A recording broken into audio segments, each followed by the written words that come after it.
दोस्तों आज जिस स्टॉक की चर्चा मैं आपके सामने करने वाला हूं उस स्टॉक का नाम है एसबीसी एक्सपोर्ट्स लिमिटेड।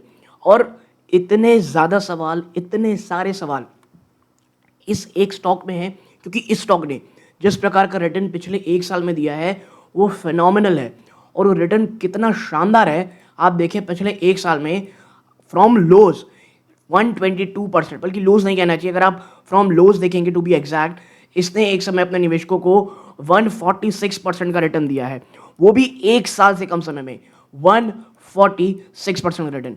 अब थंबनेल मैंने ऐसा क्यों कहा है कि भाई साहब इट्स अ ट्रैप, क्या ये कंपनी खराब है, क्या कंपनी फंडामेंटली कुछ नहीं कर रही है? जी नहीं, सब सही है। बल्कि आप कह सकते हैं पंजाब किंग्स की जो आप कह सकते हैं उनकी एक स्पॉन्सर टीम भी यही है। तो ऐसा क्या है कि इट्स अ ट्रैप कहा जा रहा है एसबीसी एक्सपोर्ट्स में। अगर आप निचले स्तरों पे हो और अगर आप फ्रेश इन्वेस्टमेंट की सोच रहे हो, इस वीडियो को पूरा ज़रूर देखिएगा। बहुत सारी एक हिडन इन्फॉर्मेशन आपके सामने शेयर करूंगा। आपसे एक रिक्वेस्ट है, इस वीडियो को लाइक कीजिएगा और ज़्यादा से ज़्यादा लोगों के साथ शेयर कीजिएगा, क्योंकि ये जो स्टॉक है ना, भर भर के लोग खरीदे हुए हैं, बहुत अच्छे रिटर्न बैठे हुए हैं। और अब आप कहते हो ना कि अब सब ज़्यादा ललाहित हो रहे हैं कि भाई क्या अब एक और नेक्स्ट एक्सपोजर आएगा, स्टॉक में री रेटिंग आएगी और क्या स्टॉक 50 रुपये तुरंत पहुंचेगा। तो इसी के ऊपर ये पूरा का पूरा वीडियो होने वाला है दोस्तों। नाउ यहाँ पे आपके सामने है एक कोल्ड हार्ड रियलिटी मार्च की शेयर होल्डिंग की, the institutional exodus, FII exit. आप देखो, वाइल जो FII हैं वो 2% का स्टेक दिसंबर में रखते थे और यही बहुत ज़्यादा लोगों को एक्साइट कर रहा था, लेकिन जो मार्च वो दिखाता है एक बहुत ही ज़्यादा बड़ा सेल ऑफ हुआ है। रियलिटी ये है कि जो बड़े FIIs हैं जिसमें कॉन्ट्रैक्चुअल ट्रेडिंग भी आता है, उन्होंने बहुत बड़ी मात्रा में या तो कम किया है अपने स्टेक को या पूरी तरह बाहर निकल चुके हैं पोजीशन ड्यूरिंग जो ये रनअप देख रहे हो ना 52 वीक हाई में। अब ये मैटर क्यों करता है? देखो, जब जब स्मार्ट मनी स्टॉक में आता है स्टॉक तभी बहुत ज़्यादा जाता है, और जब स्मार्ट मनी से रिटेल के पास पैसा आता है उतनी ही तेजी से गिरावट, पैनिक सेलिंग और वॉलेटिलिटी आती है।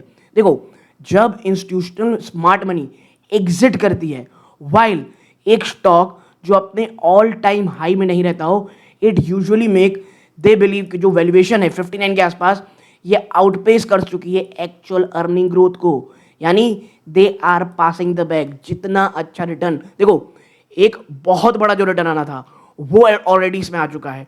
और अब क्या हो रहा है, FI बड़ी मात्रा में एग्जिट कर रहे हैं, जो एक काफ़ी शानदार रनअप का प्ले था वो ऑलरेडी इसमें हो चुका है और स्टॉक की वैल्यूएशन अब बहुत ही ज़्यादा हाई है 59 में। फिर क्या आता है भाई, अब स्मार्ट मनी निकालें तो एंट्री कौन लेगा? The retail trap. देखो, एज यू नोटेड कि भाई जो पब्लिक की रिटेल होल्डिंग है वो बढ़ी है, शिफ्ट कहाँ है? जो शेयर्स हैं FII haven't gone to big DIIs या प्रमोटर। जी हाँ, जो 2% का इनका स्टेक था वो घट करके, ऐसा नहीं कि DIIs खरीद लियो या प्रमोटर ने होल्डिंग बढ़ा दियो, ये पूरी की पूरी स्टॉक एब्जॉर्ब की गई है स्मॉल रिटेल इन्वेस्टर द्वारा। वार्निंग क्या है? हिस्ट्री हमें ये बताती है कि जब भी रिटेल होल्डिंग बढ़ती है पीक में 52 वीक हाई में, जो स्टॉक होता है वो टॉप हैवी होता है, और जो रिटेल इन्वेस्टर है वो होता क्या है, more likely to panic sell अगर प्राइस 5 से 10% नीचे जाता है। और यहाँ पे मैं बता दूं, आप अगर स्टॉप लॉस भी लगा रहे हो, अगर आप समझो आप ऑलरेडी इसमें एंटर्ड हो चुके हो, ऑलरेडी खरीदे हो, और देखो डिस्क्लोजर रूप में मेरी फैमिली मेंबर के स्टॉक इन्वेस्टमेंट नहीं है, और मैं हमेशा कहता हूँ हर एक रैली में आप नहीं हो सकते हो, इसीलिए वॉच लिस्ट बनाओ और उन स्टॉक में अगर आपको अच्छा लग रहा है उसको रोक, एक निचले स्तरों में लो और पकड़े रहो। अब भाई ये रैली छूट गई तो छूट गई हमें, क्योंकि देखो 30 रुपीज़ बहुत बड़ा सपोर्ट जोन है, अगर इसके नीचे क्लोज हो गया तो फिर आप देखो कि स्टॉक टेक्निकली बहुत वीक हो जाएगा। तो आप 28 के आसपास अपना स्टॉप लॉस लगा सकते हो कि भैया अगर इसके नीचे आया आई एम एग्जिट। हाँ, और ये एग्जिट और ज़्यादा डेंजरस हो जाएगा अगर बहुत ज़्यादा बड़े वॉल्यूम्स के साथ स्टॉक नीचे आकर के रुक जाता है। तो ये प्रकार की चीज़ें। अब यहाँ क्या है, एक टेक्निकल स्ट्रक्चर बन रहा है जो डेंजरस है, द डबल टॉप रिस्क। देखो होता क्या है, जब FIIs चले जाते हैं ना और रिटेल की होल्डिंग मेजॉरिटी हो जाती है ऑफ द फ्लोट, जो टेक्निकल पिक्चर है वो बदल करके जो पहले ब्रेकआउट लग रही रहती है वो बन जाती है डबल टॉप, या कहा जाता है बुल ट्रैप। जो करंट रेजिस्टेंस है ₹33.60। स्टॉक आप देख रहे होगे खुद से ही कि वो बड़ा स्ट्रगल कर रहा है इसके ऊपर रहने का, डिस्पाइट लगातार अटेम्प्ट होने के बावजूद भी। ठीक है, फिर क्या होता है हम देखते हैं यहाँ पे 1 मिनट डेंजर जोन। देखो, अगर अगर ये स्टॉक ₹31.50 को होल्ड करने में अगर सक्सेसफुल हो गया देन इट्स गुड, नहीं होता है so there is a massive gap down to 28, और मैं इसीलिए बोल रहा हूँ 28 रुपीज़ में एक बड़ा स्टॉप लॉस सही रहता है। और देखो, बिना इंस्टीट्यूशनल सपोर्ट के there is no one to buy the dip except more retail investor. होगा क्या, देखो अगर सडन क्रैश नहीं आएगा ना, तो कहते हैं ना एक धीरे धीरे की मौत होती है, एक ठो धीरे धीरे स्टॉक नीचे जाएगा, ड्रैग होता जाएगा, बीच में आप एक शायद बाउंस देखोगे, बट धीरे धीरे चीज़ें ये जाएंगी। मुझे ये लगता है कि एक बड़ा रिवर्सल कब हो सकता है, अगर Q4 के नंबर आ जाएं, प्लस अगर आप कहोगे कि भाई Q4 के नंबर आते हैं ठीक ठाक और उसके बाद स्टॉक की वैल्यूएशन थोड़ी नीचे आ जाती है, तो देखो मैं ये नहीं कह रहा हूँ कि SBS एक्सपोर्ट एक बहुत ही घटिया स्टॉक हो चुका है, सभी फ्रॉड है, नहीं ऐसा नहीं है। स्टॉक की जो एक शानदार रनअप थी, एक रैली थी, वो अभी फिलहाल हो चुकी है।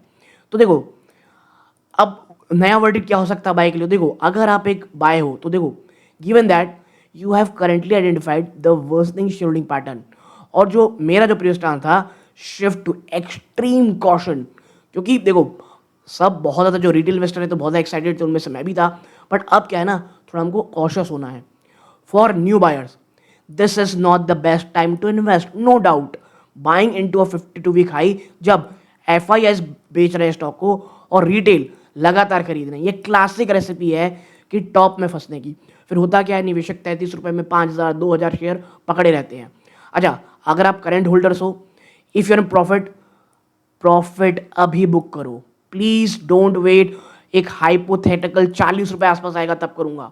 Smart money already room left कर चुकी है, ठीक है। और मैं इसीलिए कह रहा हूं, अगर आपको लगता है नहीं मेरी स्टोरी लंबी, तो एटलीस्ट पार्शियल प्रॉफिट बुक करनी ही चाहिए। और कोई भी समझदार आदमी, देखो ये मेरी पर्सनल राय, आप अपने वित्तीय सलाहकार जब सलाह लेंगे तो उनसे पूछिएगा ये बात को। मेरा ये मानना है पार्शियल प्रॉफिट बुक यहाँ पर हमको करनी ज़रूरी रहती है। और अगर स्टॉक 30-50 रुपये टूटता है on the daily close basis, तुरंत निकलिए, क्योंकि नेक्स्ट स्पोर्ट सीधा 25 से 26 रुपये होने वाला है। अच्छा बता दी, ये सुनने में बड़ा अच्छा लगता है कि हाँ ठीक है उसके बाद तो बढ़ जाएगा, नहीं जाता, बहुत लंबे समय तक आपका पैसा फंस जाता है। इसीलिए पार्शियल प्रॉफिट बुक करनी चाहिए, ताकि अगर कुछ बहुत ही बुरा हो जाए तो एटलीस्ट आपने प्रॉफिट तो कमाया होगा। बॉटम लाइन क्या है, आप कॉट हो चुके हो सबसे इंपॉर्टेंट रेड फ्लैग में। होता क्या है, जो गुड न्यूज़ है अबाउट ऑर्डर्स, IPL स्पॉन्सरशिप, इसे यूज़ किया जाता है as a liquidity for big player to exit. खबरें आई और ठक से ऊपर गया स्टॉक, उसी खबर को लेकर के स्टॉक नीचे किया गया, ऊपर गया, और उसी का इस्तेमाल करके जो बड़े प्लेयर थे वहाँ से निकले। Please trust the share hold data over the headlines here. और हेडलाइन स्टोरी कौन सी थी, अगर आप देखना चाहोगे तो जो मैंने ऊपर चर्चा की है, जो दो चीज़ थी, पहला the IPL play, company enter की है sponsorship agreement with Punjab Kings, ताकि वो प्रमोट कर पाए अपने खुद के कपड़े के ब्रांड एफराउट को। ये एक बहुत ही एग्रेसिव मूव था एक माइक्रो कैप कंपनी के लिए, एमिंग टू शिफ्ट फ्रॉम एक बिजनेस टू बिजनेस मैन्युफैक्चरर से एक रिकॉग्नाइज कंज्यूमर ब्रांड। यानी ये क्या दिखाता है, कंपनी अब सोच रही है कि ना सिर्फ B2B, अब मैं डायरेक्ट B2C, यानी आप कह सकते हैं बिजनेस टू कंज्यूमर में डायरेक्ट एंट्री लेंगे। फिर क्या आता है, सेगमेंट डाइवर्सिफिकेशन। इनका जो IT सपोर्ट का सर्विस है प्लस टूर और ट्रैवल का via Mauji trip limited are no longer side business. पिछले क्वार्टर में क्या हुआ, IT सर्विस ग्रू बाय 57%, जी हाँ 57%। और इनकी जो ट्रैवल विंग थी, जो मौजी आप देख रहे हो, ये मैचिंग देयर गारमेंट रेवेन्यू। तो जो ट्राइबॉट बिजनेस मॉडल ना, गारमेंट IT सर्विस, ये प्रोवाइड करता है एक safety net that pure play textile companies don't have.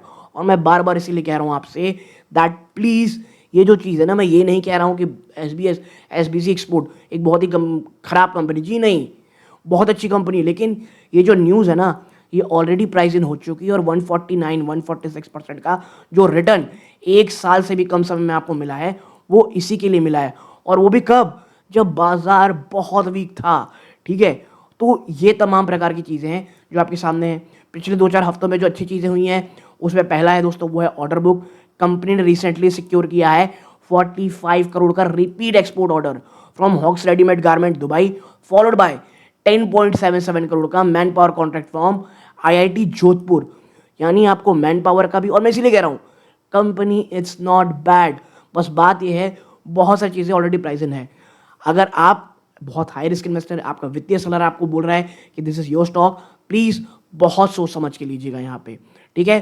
Profit explosion quarter third में तो भाई साहब 213% आपका प्रॉफिट भर गया था, 11.2 करोड़ वर्सेस मात्र 3.6 year on year. More importantly EBITDA margin जो पहले 2.5% थोड़ा सा ऊपर था 11.3% हो जाता है, जो ये दिखाता है कंपनी फाइनली ऑपरेशनल इफिशिएंसी पा रही है। और मैं इसीलिए कह रहा हूँ अगर यहाँ पे गिरावट होती है 25 के आसपास, क्योंकि देखो पर्सनली मुझसे आप पूछोगे अगर ये स्टॉक गिरता है बिटवीन 25 के आसपास, इवन मेरे लिए तो अच्छी चीज़, अगर आप इसमें इन्वेस्टेड है तो आपको बुरा ही लगेगा और आप शायद मुझे गाली भी दोगे, बट हाँ अगर 20 के आसपास मुझे मिलता है बिटवीन 20-23, एसबीआई एक्सपोर्ट मुझे पर्सनली बहुत अच्छा लगेगा, ठीक है।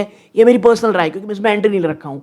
अगर आप एंट्री लिए हुए हैं पार्शियल प्रॉफिट बुक जरूर कीजिएगा या पूरी तरह प्रॉफिट बुक कर लेंगे, आई डोंट माइंड। 46% रिटर्न इतने छोटे समय में, it's a good run up. तो ये पूरी एनालिसिस आप लोग साथ शेयर रखनी थी। वीडियो अच्छा लगा लाइक कीजिएगा, चैनल सब्सक्राइब जरूर कीजिएगा। ये वीडियो का अंत है। जय हिंद।